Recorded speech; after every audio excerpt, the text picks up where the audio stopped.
Hey everyone, Mikki here. You're listening to Mini Mikkipedia on a Monday, and this week I'm carrying on with my discussion about the Adapt Naturals BioAvail Omega Plus supplement. So last week I delved a little bit into fish oils and why they're so efficacious for reducing inflammation and helping resolve many symptoms associated with autoimmune conditions.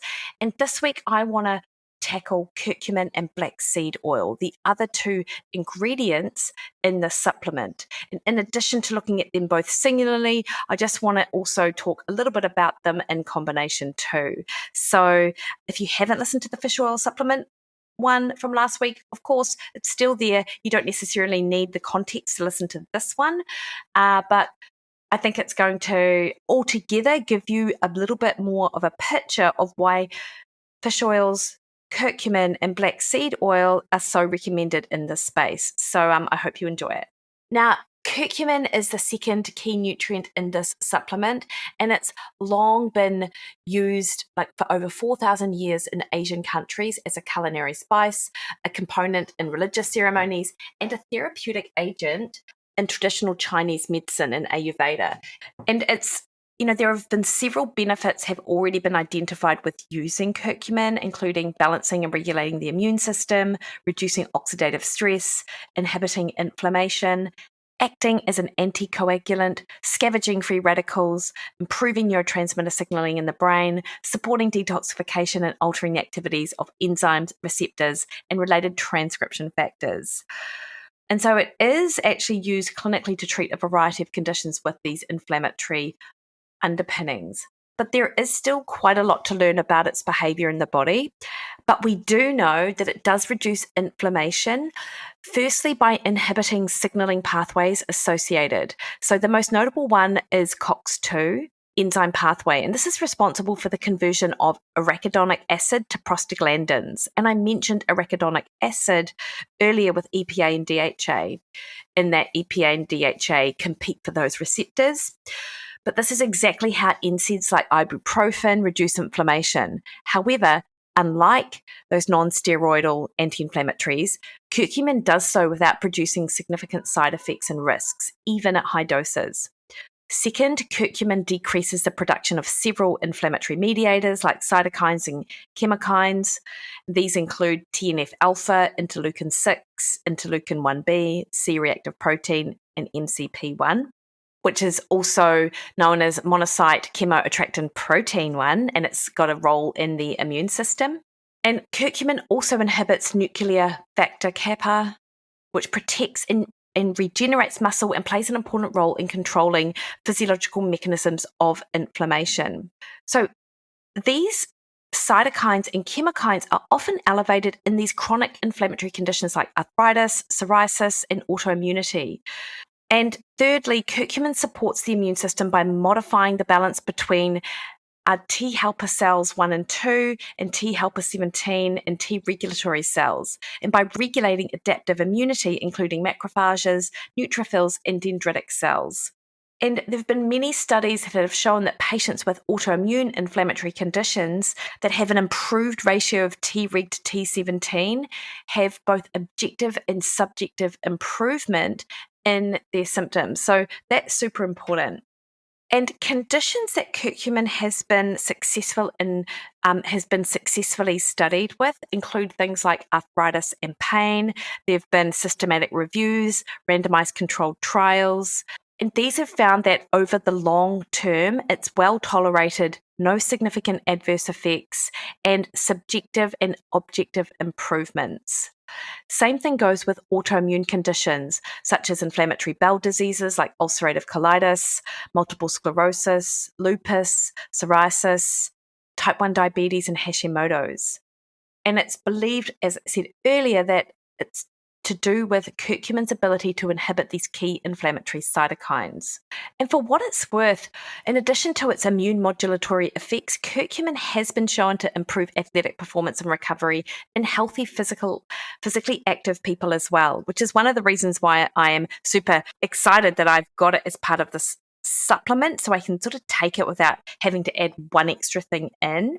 And in addition to that, metabolic syndrome it's been studied for, and cognitive function. A word though about curcumin, like it isn't enough just to take this, just to add turmeric, which is where we find curcuminoids in the diet, because it does have extremely low bioavailability due to its fast metabolic turnover in the liver and intestinal wall. So it's interesting that even with extremely high doses of curcumin at like 10 to 12 grams a dose, serum levels don't appreciably increase. So some of the better choices potentially might be when you add something like piperine or black pepper to curcumin that increases its bioavailability, or adding crystalline curcumin in a micronized form like a product like Thermicin, Theracurmin, which Source Naturals makes. This can increase its bioavailability by 20 or 30 fold. There's the type of curcumin called Novasol, which is a liquid form of curcumin that helps convert curcumin into a fully water-soluble and pH-stable form. And curcumin and Longvida are two other water-soluble forms of curcumin that have been shown to increase bioavailability by 100-fold. So these are all pretty good options. And while it's been found to be safe over both short and long term, there have been a few rare cases of liver toxicity or autoimmune hepatitis in people taking curcumin preparations with the black pepper over long periods of time. So be mindful if you are pregnant or breastfeeding. So used in small amounts as a spice in food, no problem, but concentrated doses haven't been tested. So it's best to be on the safe side to avoid curcumin supplementation during pregnancy and lactation. Curcumin can make existing gallbladder problems worse, so do not use if you have gallstones or a bile duct obstruction. Curcumin is a blood thinner, so it's best to avoid it or discuss with your doctor if you have a bleeding disorder or you're already taking a prescription blood thinner. And curcumin may also be contraindicated with other medications, so do check with your doctor on that one too. And then finally, the new one, which is just starting to get a bit more traction with regards to research or sort of being out there on the internet, is the black seed oil. So black seed is also known as black cumin or black cumin seed, and it comes from the Nigella sativa plant. And it's been used as a culinary spice and traditional medicine for at least 2,000 years and appears in writings by Hippocrates and in Ayurvedic and Arabic systems of medicine. So it's been studied for its antioxidant, anti-inflammatory, immunomodulatory, anti-cancer, neuroprotective, antimicrobial, antihypertensive, cardioprotective, anti-diabetic, gastroprotective, protecting the gut, nephroprotective, protecting the kidneys, and hepatoprotective, so protecting the liver. It's been studied in all of these instances. It's also thought to be a powerful antimicrobial with activity against bacteria, viruses, parasites, worms, and fungal pathogens, which explains potentially why it's been used in both traditional and modern medicine. So black cumin seed oil is its most frequent application and contains something called thymoquinone, TQ, and also a range of other phytochemicals, which are mostly responsible for its pharmacological effects and therapeutic benefits. And black seed oil fights inflammation via a number of different pathways, much like curcumin and fish oil. So it reduces the production of pro-inflammatory cytokines like CRP, interleukin 6 and 12, and TNF alpha, while it also inhibits those pro-inflammatory factors like nitric oxide synthase, and COX-2. It also inhibits the release of histamine, which is a potent inflammatory compound related to allergies, asthma, and other conditions, and particularly gut-related stuff. It's a strong antioxidant, reduces reactive oxygen species, upregulates antioxidant enzymes, and may have potent effects on the immune system by regulating those T helper cells 1 and 2 and the T helper 17 to Treg cell balance. It has been studied in autoimmune, such as Hashimoto's rheumatoid arthritis, and vitiligo, which is an autoimmune skin condition, and also may be effective in treating a range of other skin disorders like atopic dermatitis, eczema, warts, keratosis, psoriasis, infant skin infections, and acne.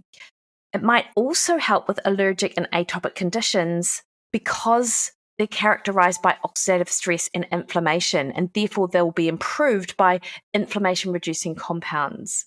Conditions like that are also driven by excessive histamine production, and BSO reduces that histamine production and stabilizes the mast cells that produce histamine, which may result in fewer allergy symptoms and better bronchial function. So that's super interesting. And BSO has also been shown to benefit upper respiratory infections and conditions like obstructive pulmonary diseases. There's a lot of other studies here as well, and I will link to the examine.com page on black seed oil, but it's been studied in diseases like cancer, metabolic and cardiovascular dysfunction, cognitive and neurodegenerative illnesses as well. And finally, black seed oil or BSO can increase GABA and reduce plasma nitrate levels in the brain, which may in turn reduce anxiety symptoms. So that's super interesting. So the neuroprotective effects might show great promise for both mood and cognitive and neurological disorders too. So as interest in black seed oil grows, of course, there's been a flood of supplements to the market, and not all of them are good quality. So some of the things to consider with black seed oil is the extraction method, especially important for BSO because it does contain an array of key phytochemical compounds, including the thymoquin TQ, p-cymene, carvacrol, nagilacine, and alpha-heterin.